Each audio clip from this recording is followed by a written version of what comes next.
মাত্র 50 টাকা হলেই কিন্তু পেয়ে যাবেন চাষারার মধ্যে স্ট্রিট ফুড একটা জোস লেভেলের নাস্তা।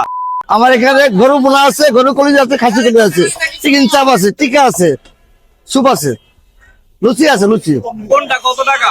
গরু বোনা 100, কলিজা বোনা 100, খাসি কলিজা 100, চিকেন চাপ 140, আর লুচি 5 টাকা পিস। আমাদের এখানে 3টা থেকে 12টা। Hello WhatsApp guys, I am Juri and welcome to our channel 7x blogger. So guys, কি অবস্থা সবার? রাইট নাও আমি আছি হচ্ছে আমাদের নারায়ণগঞ্জের অন্যতম ফেমাস এরিয়া চাষারা মিনারে।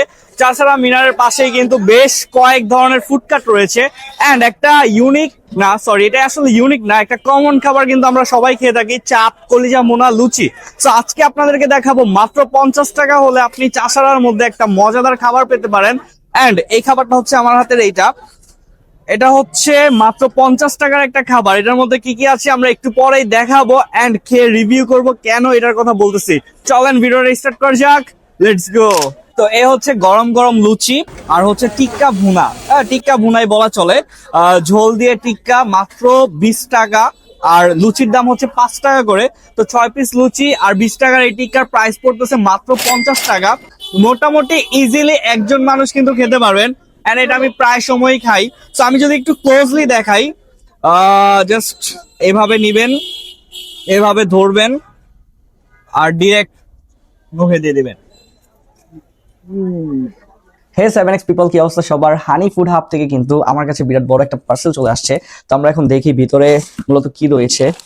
ওজন কিন্তু বেশ ভালোই ছিল। তো আমরা দেখতে পাচ্ছি খেজুরের গুড় দেখা যাচ্ছে।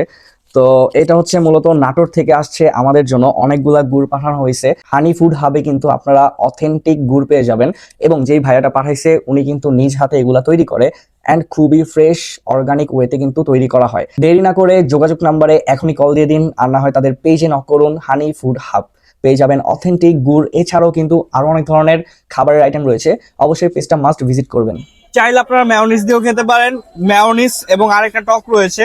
সো দুইটা টক দিয়ে খেতে কিন্তু মজা লাগে, তবে আমার কাছে বেশি ভালো লাগে হচ্ছে মেয়োনিজ দিয়ে খেতে। আমি মেয়োনিজটাকে এভাবে নেই। মোটামুটি বাজেটের মধ্যে বেস্ট একটা খাবার বলতে পারেন চাষারার মধ্যে। কারণ আমার কাছে এই খাবারটা আসলেই অনেক ভালো লাগে। আমি টু বি অনেস্ট প্রায় সময় সন্ধ্যার পরে এসে এই খাবারটা খাই। তো আপনারা যারা সন্ধ্যার পর চাষারা আসেন, আড্ডা দেন, ফ্রেন্ডস হোক, ফ্রেন্ডদেরকে নিয়ে কিন্তু খুবই স্বল্প বাজেটের মধ্যে একটা ট্রিট দিয়ে দিতে পারবেন, বিকজ খুবই কম দাম কিন্তু, আর খাবারটা অনেক মজা।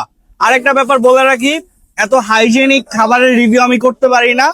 সো যারা এইসব স্ট্রিট ফুড খাবেন, অবশ্যই এগুলো অত বেশি হাইজিন মেনটেন করে তৈরি করা হয় না, এই জিনিসটা মাথায় রাখবেন। সো গাইস, খাওয়া দাওয়া শেষ এন্ড লোকেশনটা একটু ক্লিয়ার করে বলে রাখি। আমি যেখানে দাঁড়িয়ে আছি মিনারের একদম পিছনে, আর ঠিক বাম পাশে হচ্ছে সাংবাদিক অফিসটা। এর নিচে আসলেই কিন্তু পিছনে পেয়ে যাবেন ভাইদের দোকানটা এন্ড তাদের এখানে কিন্তু খুব মজাদার বেশ কিছু খাবার পাওয়া যায়। আমি অবশ্যই রিকমেন্ড করবো চাষারা আসলে তাদের দোকানে এসে একবার হলেও খাবারগুলো ট্রাই করবেন। দ্যাটস ইট গাইস, এই ছিল আজকের একটা ব্লগ। ভিডিওটা কেমন লাগছে কমেন্ট জানাতে ভুলবেন না। দেখা হচ্ছে নেক্সট ব্লগে। আল্লাহ হাফেজ, বাই বাই।